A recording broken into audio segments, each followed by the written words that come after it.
কালকে একটা ভিডিও তৈরি করেছিলাম দেবদা জিতদা ডাই হার্টেড বন্ধুত্ব, দুজনের খুব ভালো বন্ধুত্ব। তাহলে কেন তারা এক সিনেমায় আসছে না?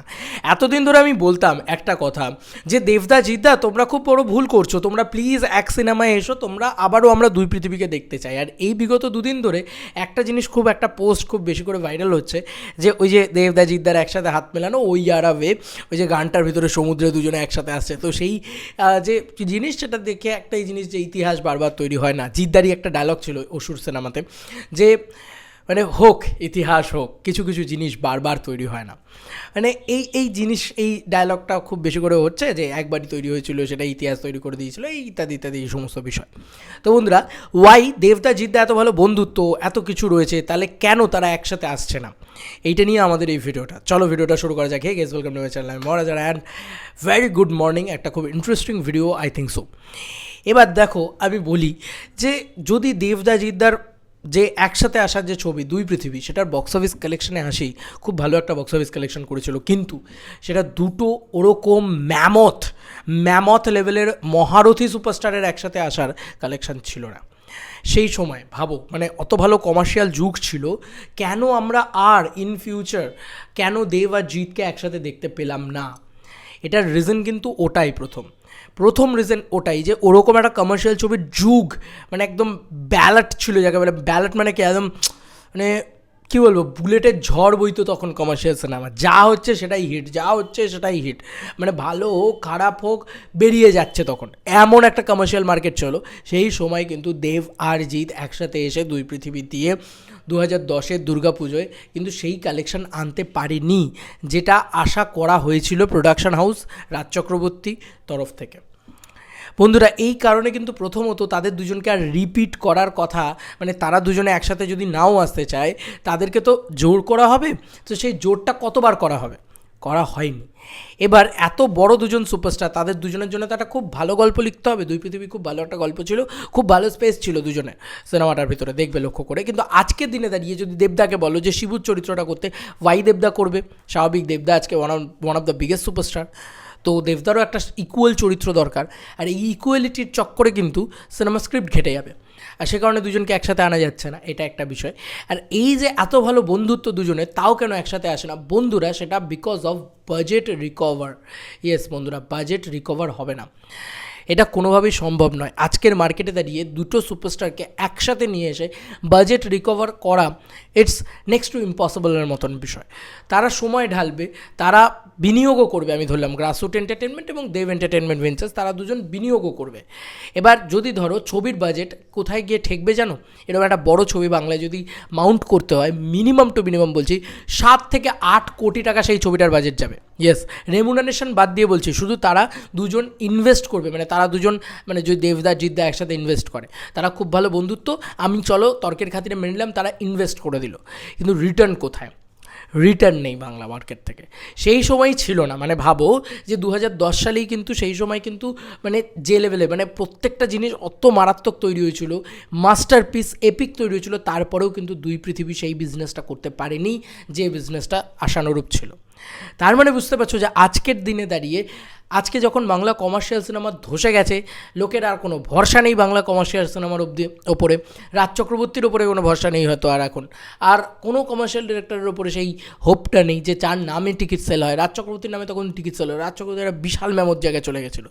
এবং দেবদা জিতদা, যাদের দুজনেরই এখন মানে গ্রামেগঞ্জে তো চলতে হবে ছবি, গ্রামেগঞ্জে তো নেই, হলই নেই সেখানে। হল মানে যেটা চিরঞ্জিতবাবু বলছিলেন, ওটার সাথে আমি এগ্রি করি যে 750 হল ছিল, আর আজকে 40টা হল, তো মানে 40 থেকে 120টা মতন হল আছে আমার বাংলাতে। তো কোথাও গিয়ে এই হল সংখ্যায় কোনো দিন পসিবল ওই কালেকশানটা নিয়ে আসা অসম্ভব, 750 হলের কালেকশান অসম্ভব কমপ্লিট করা, সেই জায়গাটা আনা, তো সেটাও একটা প্রবলেম। তো রিকভারটা হবে কোথা থেকে? মানে সিনেমা হল থেকে তো নয়, রিকভার হলো না। চলো স্যাটেলাইট আছে, ওটিটি আছে, তাহলে কেন আসছে না? ভাই স্যাটেলাইট ওটিটি কিনছে না বাংলা কমার্শিয়াল সিনেমা, কারণ তারা দেখছে বাংলা কমার্শিয়াল সিনেমা যেগুলো তৈরি হচ্ছে সেগুলো এন্টারটেনমেন্ট সিনেমা, মানে একদম যাকে বলা যেতে পারে ওই মাস এন্টারটেনার, যে ছবির ভিতরে এন্টারটেনমেন্ট থাকবে, সেই ছবিটাকে মাস ছবি বলা উচিত। আর সেই ছবি এন্টারটেনমেন্ট প্রোভাইড করতে পারছে না বাংলার দর্শকদের। মানে টিভিতে বসে বাংলা কমার্শিয়াল সিনেমা দেখবে, সেই সিনেমাটা দেখছে যখন দর্শক, তারা খুশি হচ্ছে না বন্ধুরা। তা না মানে টিআরপি ভালো হতো, টিআরপি ভালো হচ্ছে না। আর লাস্ট একটা জিনিস বলবো, সেটা হচ্ছে বাংলা সিনেমায় এখন হিপোক্রেসি বেড়ে গিয়েছে, এবং সেকেন্ডারি যেটা বলবো সেটা হচ্ছে ফ্যামিলি ড্রামা, গোয়েন্দা ছবি ইত্যাদি ইত্যাদির প্রভাব। কারণ এখন দর্শক ডিসাইডই করে নিচ্ছে যে প্রজাপতির মতন ছবি হলে দেখতে যাব, আদারওয়াইজ যাব না। এটা হচ্ছে এখন বাংলার দর্শকের টেন্ডেন্সি হয়ে গিয়েছে। এক একটা যুগ আসে, এক একটা ট্রেন্ড আসে, সেই সময় সেই দিকেই গড়ায় পুরো বিষয়টা। যেরকম গোটা মানে ভারতবর্ষ জুড়ে এখন একটা ট্রেন্ড আছে যে ভাই কেজিএফের মতন ছবি বানাতে হবে, ঠিক আছে, এটা একটা দেখবে গ্যাংস্টার ড্রামা কেজিএফের মতন হলে তখন লোকে দেখছে। তো সেম সিমিলারভাবে এখন এদিকে ট্রেন্ডটা হচ্ছে যে ভাই ফ্যামিলি ড্রামা হলেই দেখবো, একদম ওই গদগদে ব্যাপারটা থাকতে হবে, নাহলে দেখবো না। ভালো ফ্যামিলি ড্রামা হলে তারা দেখতে যাচ্ছেন, আদারওয়াইজ তারা দেখতে যাচ্ছে না। কমার্শিয়াল ছবি তারা দেখবে না, মির্জার মতন ছবি তারা দেখবে না। এটা তাদের একটা টেন্ডেন্সি হয়ে গেছে। মির্জার যদিও কোনো মাল্টি স্টারার বিশাল কোনো ইত্যাদি ইত্যাদি নয়। বলি এখানে একটা কথা, যে দেবদা জিদ্দা এত ভালো বন্ধুত্ব, এত ভালো হয়তো তারা যদি স্ক্রিপ্টও পেয়ে যায় তাহলেও তারা আর কোনো দিন একসাথে আসবেন না বন্ধুরা। শুধুমাত্র বন্ধুত্বের জোরে নয়, শুধুমাত্র বিজনেসের ইয়েতে। কারণ একটা ছবি, এরকম একটা বড় মাউন্টিংয়ের ছবি করতে একটা বছর সময় লাগবে, গোটা একটা বছর শ্যুট, পোস্ট প্রোডাকশান ইত্যাদি ইত্যাদিতে লাগবে। মানে দুজনকে এই একটা বছর ইনভেস্ট করতে হবে, দেবদা এবং জিদ্দাকে দুজনকে এই একটা বছর ইনভেস্ট করতে হবে। আর ধরো তাদের এই একটা বছর ইনভেস্টমেন্ট আর 2 বছর প্রিভিয়াস, মানে তার আগের 2 বছর সেই ছবিটা স্ক্রিপ্টিং হবে, মানে গোটা 3 বছর ধরে একটা ছবি নিয়ে চর্চা চলবে।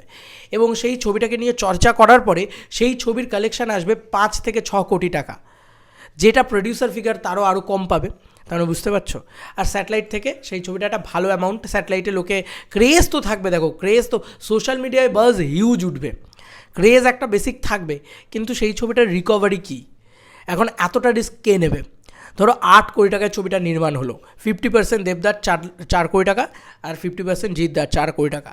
তো এই 4 কোটি টাকা দেবদাকে রিকভার করতে করতে মাথার ঘাম পায়ে পড়ে যাবে। সেখানে 2 কোটি টাকা দিয়ে যদি একটা প্রজাপতি তৈরি হয়, সেখানে দেবদার ইনভেস্টমেন্টই থাকে না, দেবদার শুধু প্রফিট শেয়ার নিয়ে চলে যায়। তো দিস ইজ দ্য মানে সলিউশন। এবং যদি কেউ, তুমি এটা ভাবো, যদি বাঘাযতীনের মতন ছবি হয়, সেখানেও কিন্তু ইনভেস্টমেন্ট টাইমটা কম। সে দেবদা বছরে 3টে করে ছবি করেন, এবছর ভোটের জন্য হয়তো 2টো ছবি করবেন, সামনের বছর হয়তো 3টে ছবিই আসবে, ঠিক আছে, ঈদ, পুজো, ক্রিসমাস এরকমই হবে সামনের বছর সম্ভবত, দেবদার ক্ষেত্রে বলছি। জিদ্দা বছরে 2টো করে ছবি করেন। এবার এরম একটা ছবি করলে, এরম একটা ছবিতে হাত দিলে তাদের কিন্তু ওই বাকি ছবিগুলো হ্যাম্পার করবে, যে কারণে তারা ওই ছবিগুলো করতে পারবে না, সেখান থেকে অর্থ উপার্জন করতে পারবে না। মানে সোজা পাতি বাংলা কথায় বলতে গেলে এখন দেব আর জিৎ যদি একসাথে আসার চেষ্টা করে, নিজেদের কেরিয়ারে কুড়ুল মারবে তারা। তাই তাদের আর একসঙ্গে আসা অসম্ভব।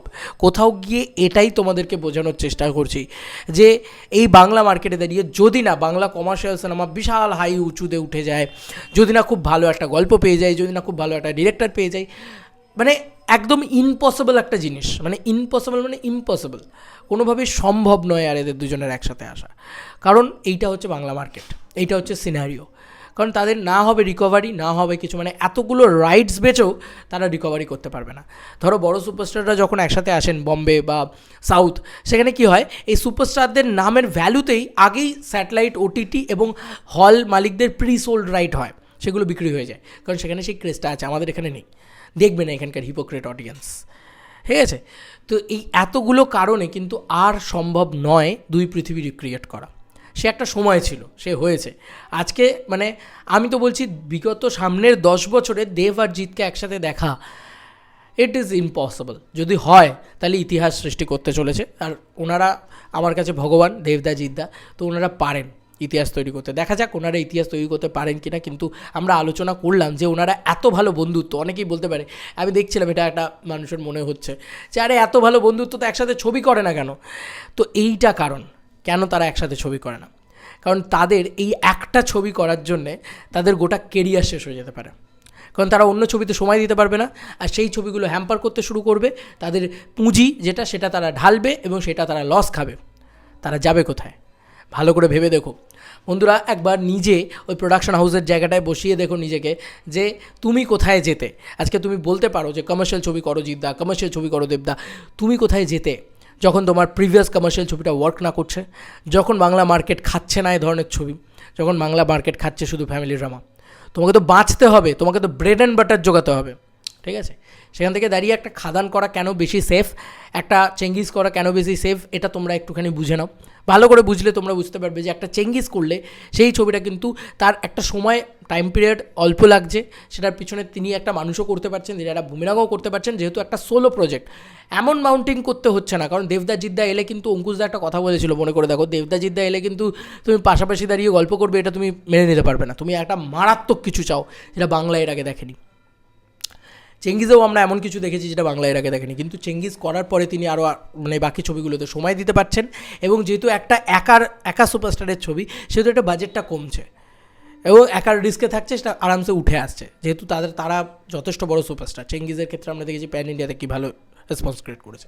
দেবদার খাদানের ক্ষেত্রে যদি বলি, খাদান কিন্তু দেবদার ইনভেস্টমেন্ট প্রজেক্ট নয়, সুরিন্দারের প্রজেক্ট। সেখানে কতটা সেফটি দেখো। তার সঙ্গে সঙ্গে দেবদা অভিজিৎ সেনের কাজটাও করছেন, টেক্কাও করছেন। খাদান করতে করতে দেবদা টেক্কা করছেন।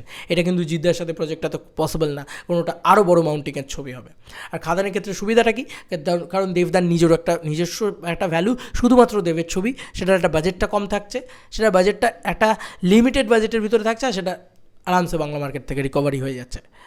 এইটা আর দেব একা মানে কমার্শিয়াল কাম ব্যাক করছে, এই সমস্ত বিষয় দিয়ে একটা ক্যালকুলেট করে যে হ্যাঁ ঠিক আছে, খাদান এখন পসিবল, জিদ্দার বড় ছবি আপকামিংয়ে পসিবল, বাট দেবদা জিদ্দা একসাথে এসে সেই রিকভারি পসিবল না। কারণ বাংলা মার্কেটে, বাংলা কমার্শিয়াল মার্কেটে বলছি তোমাদেরকে, 6 থেকে 8 কোটি টাকারই বাজার আছে, ঠিক আছে? খুব এক্সটেন্ড করলে সেটা 10 কোটি টাকা, কিন্তু মানে 10 কোটি টাকা যদি একটা ছবি বক্স অফিস কালেকশন করে, সেটার কিন্তু পুরো টাকাটা প্রডিউসার ফিগার ঘরে ঢোকে না। তাই তুমি এইটুকু জেনে রেখো যে 6 থেকে 8 কোটি টাকার যেখানে একটা বাজার আছে, সেই বাজারে তুমি কি করে একটা 8 কোটি টাকার ছবি নির্মাণ করবে, 8 কোটি টাকা দিয়ে একটা ছবি নির্মাণ করবে, তাহলে প্রফিট কী থাকবে এই দুটো সুপারস্টারের? চলো এরা প্রফিট ছেড়ে দিল, যে টাকাটা ইনভেস্ট করেছে সেটা তো তাদেরকে তুলে আনতে হবে। বললামই না, তারা নিজেদের কেরিয়ার, তাদের জলাঞ্জলি পুষ্পাঞ্জলি চলে যাবে যদি এরা কমার্শিয়াল ছবি এবং দেবদা জিদ্দা একসাথে এসে কাজ করে। তো এদের দুজনের অবস্থা খারাপ হয়ে যাবে, মানে যতটুকু ভালো আছে দুজনে, সে একদম তলানিতে গিয়ে ঠেকবে, কারণ তারা কিছুই পাবে না, আর মানে কিছুই হবে না তাদের। বাকি যে ছবিগুলো, সেগুলোও তারা করতে পারছে না এই ছবিটার জন্যে। আর এই ছবিটা কিন্তু একদম ডাহা ডিজাস্টার খেতে চলেছে, মানে লস তারা খাবেই, এটা তারা জেনে বুঝে তাদেরকে করতে হবে এখন যা মার্কেট। তো এটাই হচ্ছে বিষয়। এই এতগুলো কারণে কিন্তু কোথাও গিয়ে হচ্ছে না, আর কোনো দিন হবে বলেও মনে হয় না, মানে সামনের 10 বছরে হবে বলে তো মনে হয় না। তো এত ভালো বন্ধুত্ব দুজনের, তাও কেন আসছে না বুঝতেই পারছো এবার। তো এটাই আর কি বলার, যে দুজনের খুব ভালো বন্ধুত্ব, আমার খুব ভালো লাগে। আগে বলতাম যে দাদা প্লিজ চেষ্টা করো, দেবদা প্লিজ চেষ্টা করো, জিদ্দা প্লিজ চেষ্টা, এখন আর বলছি না, কারণ এখন একটুখানি বুঝি বাংলা টলিউড কীভাবে ওয়ার্ক করছে, কীভাবে হচ্ছে। আর সম্ভব নয় বন্ধু, সম্ভব নয়। এটাই ছিল বলার। তোমাদের কার কি মতামত এই এন্টার ভিডিওটাকে নিয়ে জানিও কমেন্ট সেকশনে। চলো বন্ধুরা, নতুন কোনো ভিডিওতে দেখা হবে, বাই।